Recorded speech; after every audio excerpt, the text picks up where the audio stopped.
Here's why I think you shouldn't use this. People go into anxiety and depression because you're working 20 hours a day or 6 days a week. And to make things worse, despite working so many hours, you only get poor pay and you might also not get paid. Now, that's a real quote from a real Remotasks worker, and it's where this video starts. Remotasks is owned by Scale AI, $870 million revenue in 2024. Meta owns 49% of it. The CEO became the world's youngest self-made billionaire off the back of this business, and the people doing the actual work, labeling images, annotating data, training the AI models that power tools like ChatGPT, well, they get $2 to $3 an hour. A company worth billions, built on workers making less than minimum wage in most countries.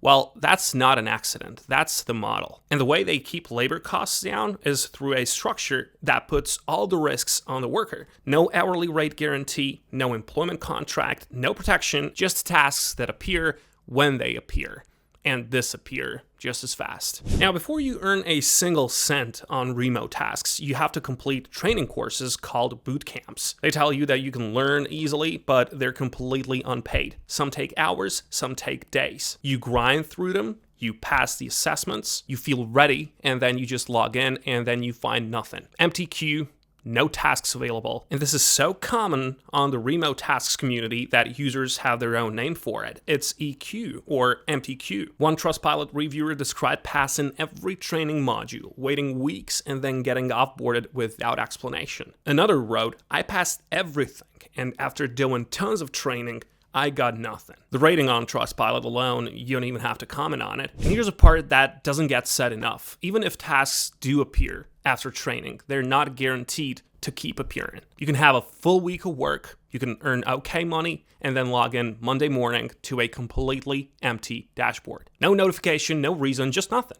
You traded hours of your time for zero pay getting in, and you can trade hours of your time doing real work only to find it dries up with no warning at all. Now, that's the reality of how this platform operates. There was an investigation from BBC, and I'll just read you the title here. So, I felt like my life ended. Now, this says it all. There are a few other documentaries on YouTube. I suggest you watch them. I'll just leave them here. I can't play them, obviously, but, well, I'll just leave this here. Now, on the platform, they have this, and they tell you that your task, the rate for the task, is calculated after the fact based on difficulty, accuracy, and how much of the final submission was actually your work. But real numbers from active workers in 2026, well, beginners can get anywhere from $3 to $5 per hour. Intermediate with 1 to 3 months experience from $6 to $10 per hour. And advanced LEDAR specialists up to $10 to $15 during peak periods. In practice, when you're starting out, you're looking at tasks paying 60 cents that take 30 to 40 minutes. Factor in reading instructions, failed quality checks, and waiting for the next task, $3 an hour starts to look optimistic. An AFP investigation found workers in some regions being paid roughly 1 cent per task. One worker called it modern slavery. That's the extreme end, but it is documented, and it shows you the direction this platform points. But honestly, the pay problem should actually be the least of your concerns. The thing that I found that should worry anyone seriously considering this, well, that's coming up next. Here's what stings the most. You can follow every instruction carefully. You can hit every quality threshold and still have your work rejected. No pay, no explanation, just gone. When your accuracy score drops too low, your task access gets restricted. Getting back into a project after being locked out is very difficult. The platform's own guidelines warn that once you're locked out, it's hard to get back in. There's no appeals process, no one to call, you just lose access, and that's it. On the Better Business Bureau, one user was owed $700 from an approved project. Payment was supposedly sent to their account and never arrived. They followed up and they followed up. Emails went unanswered for months, and you can even see here that all of these are unanswered.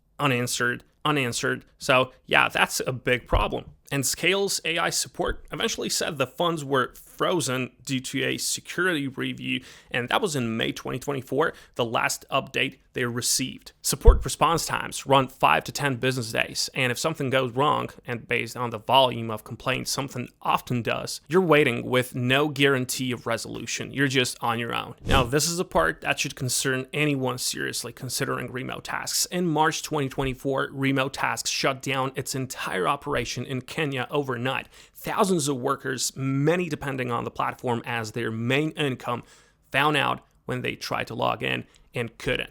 The notice? Well, this was the email that they've got hours before the shutdown. We're discontinuing operations in your current location effective March 8, 2024. One Kenyan single mother supporting 3 children told journalists she didn't know what her kids would eat for dinner after that. And the same happened in Nigeria, Pakistan, Vietnam, and Poland with no public explanation.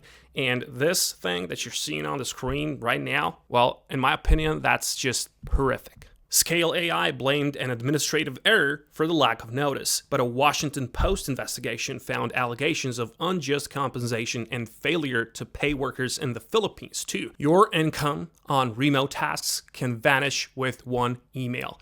Not because of anything you did, but because the company decided to exit your country. That's it. Now, what actually works if you still want to try this? I mean, look, it's not zero. Some workers genuinely earn from this. One long-term user reported $4,000 to $5,000 earned over several years.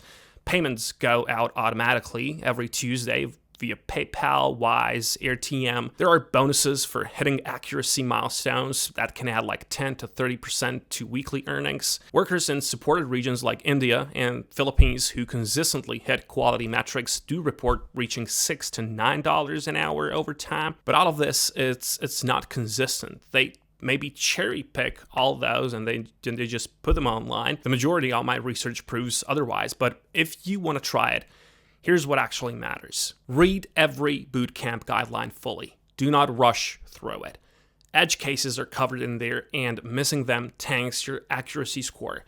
Cherry pick those tasks with better pay per minute ratios and skip anything that doesn't add up mathematically, all right? And never use a VPN. Remotasks detects IP mismatches and flags accounts immediately. And don't depend on support for urgent issues. Also, and please do not quit your job for this. You should just treat these earnings as a bonus, not a plan, all right?